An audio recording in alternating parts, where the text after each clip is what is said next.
आंध्र प्रदेश राज्यातील हैदराबाद येथे हुसेन सागर तलावात सर्वात उंच असलेला जगाला शांतीचा संदेश देणाऱ्या तथागत भगवान गौतम बुद्धांचा पुतळा घालतोय साथ.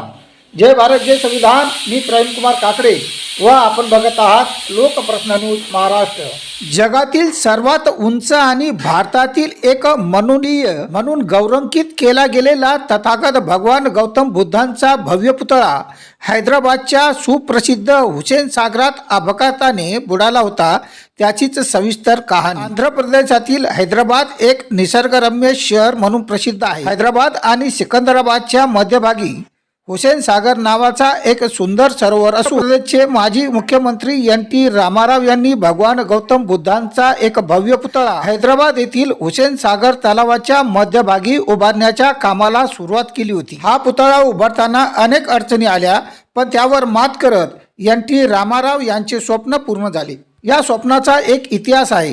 याविषयी आपण लोकप्रश्न न्यूज महाराष्ट्राच्या माध्यमातून जाणून घेणार आहोत. NT रामाराव हे आंध्र प्रदेशचे 1983 ते 1989 या काळातील मुख्यमंत्री असताना 1984 मध्ये ते न्यूयॉर्कला गेले होते. तेथे त्यांनी स्टॅच्यू ऑफ लिबर्टी पाहिला आणि त्यांच्या मनात एक कल्पना आली की आपणही एक बुद्धांचा मोठा स्टॅच्यू अर्थात मूर्ती हैदराबाद येथे उभारला तर. पण बुद्धांचीच मूर्ती का? कारण की भगवान गौतम बुद्ध हे भारतात सिद्धार्थ या नावाने जन्माला आले होते. तसेच ते मानवतेचे शांततेचे प्रतीक असून अहिंसा हे त्यांच्या तत्वज्ञानाचे प्रमुख अंग आहे. बुद्धांचे विचार हे मानवतेसाठी कल्याणकारी व उपकारक आहेत.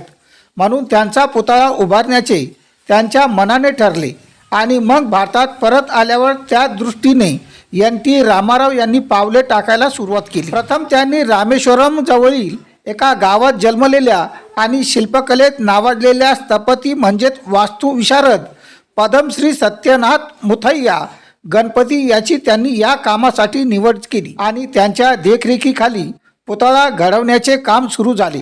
ज्यावेळी त्यांची या बुद्धांच्या पुतळ्याच्या निर्मितीसाठी निवड झाली तेव्हा प्रथम त्यांनी खूप विचार करून एका खूप मोठ्या अखंड अशा पांढऱ्या रंगाच्या ग्रेनाइट दगडाची निवड केली. असा हा दगड त्यांनी नलगोंडा जिल्ह्यातील भोंगीर या गावाजवळ मिळवला. हैदराबाद येथून जवळच असलेल्या त्यांच्या शिल्पशाळेत अनेक शिल्पकारांच्या सहकार्याने आणि सत्यनाथ मुथय्या गणपती यांच्या देखरेखीखाली बुद्धांचा पुतळा घडवायला सुरुवात झाली. या कामाचा शुभारंभ NT रामाराव यांच्या हस्ते ऑक्टोबर 1985 मध्ये करण्यात आला. 5 वर्षानंतर 58 फूट उंचीचा आणि 350 टन वजनाचा बुद्धाचा अतिशय मोहक पुतळा तयार करण्यासाठी अंदाजे 80 कोटी रुपये खर्च आला.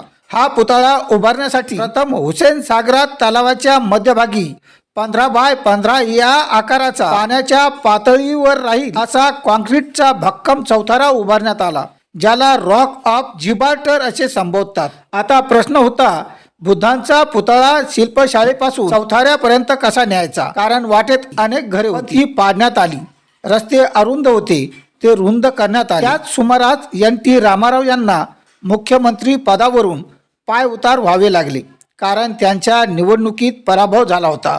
त्यानंतर चेन्ना रेड्डी यांची मुख्यमंत्री म्हणून निवड झाली आणि बुद्धांचा पुतळा हुसेन सागर तलावाच्या नियोजित चौथऱ्यावर स्थानापन्न करण्याची जबाबदारी चेन्ना रेड्डी यांच्यावर येऊन पडली. बऱ्याच चर्चेनंतर आणि या कामासाठी मागवलेल्या टेंडरनुसार ही जबाबदारी मेमर्स LBC लिमिटेड या स्थानिक कंपनीला देण्यात आली.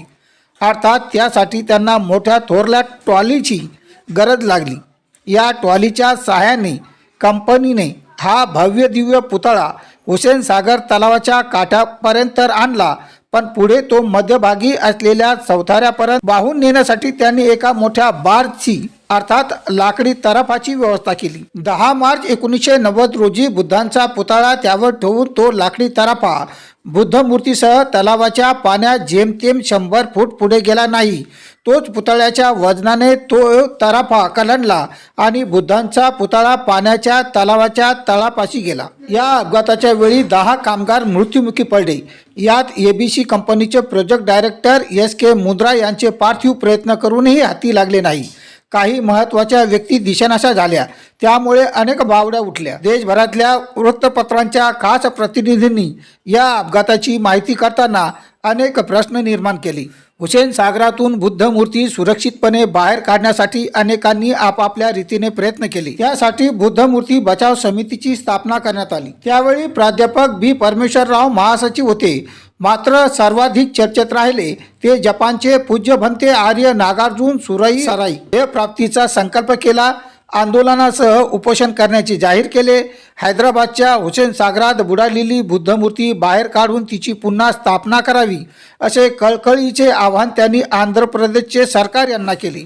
तत्कालीन प्रधानमंत्री पी.व्ही. नरसिंहराव आणि 50च्या वर केंद्रीय मंत्र्यांची प्रत्यक्ष भेट घेऊन त्यांनी निवेदन दिले. 2 ऑक्टोबर 1991 रोजी ससाई यांनी जाहीर केले की 3 महिन्याच्या आत बुद्ध पौर्णिमेच्या आधी सागरातून बुद्धमूर्ती बाहेर काढण्यात आली नाही तर पौर्णिमेच्या दिवसापासून सागराच्या किनारी आपण आमरण उपोषणाला आरंभ करू. त्यासाठी आंदोलनाची तयारी सुरू झाली. नागपूर ते हैदराबाद शांती मार्च काढायचा आणि तेथे उपोषण आरंभ करायचे यासाठी सारखा प्रचार सुरू होता. पत्रके आणि पोस्टर काढून जनजागृती करण्याची तयारी सुरू असतानाच बुद्धमूर्ती काढण्याचा अधिकृत कार्यक्रम आंध्र प्रदेश शासनाने केंद्र शासनाला कळविला. त्याची प्रत ससाई यांनाही प्राप्त झाली. पुढे तब्बल 2 वर्षे तो बुद्धांचा पुतळा पाण्याखाली होता. त्यानंतर तो पुतळा पाण्यातून काढून चौथाऱ्यापर्यंत नेण्याचा प्रयत्न जवळजवळ 2 वर्ष चालू होता, पण व्यर्थ.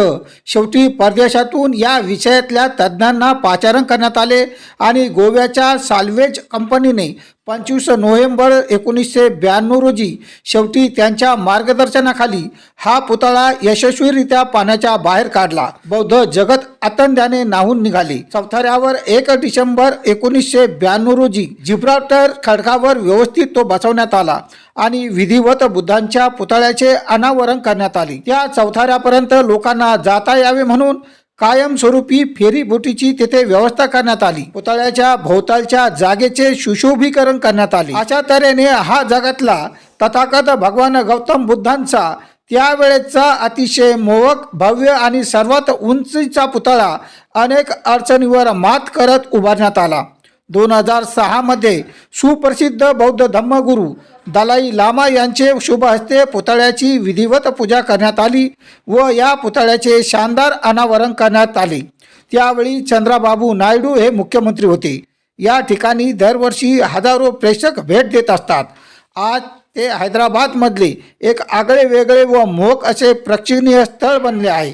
संकलन लोकप्रश्न न्यूज महाराष्ट्राचे संपादक प्रवीण कुमार काकडे व प्रतिनिधी हेमचंद्र चिंचोटी.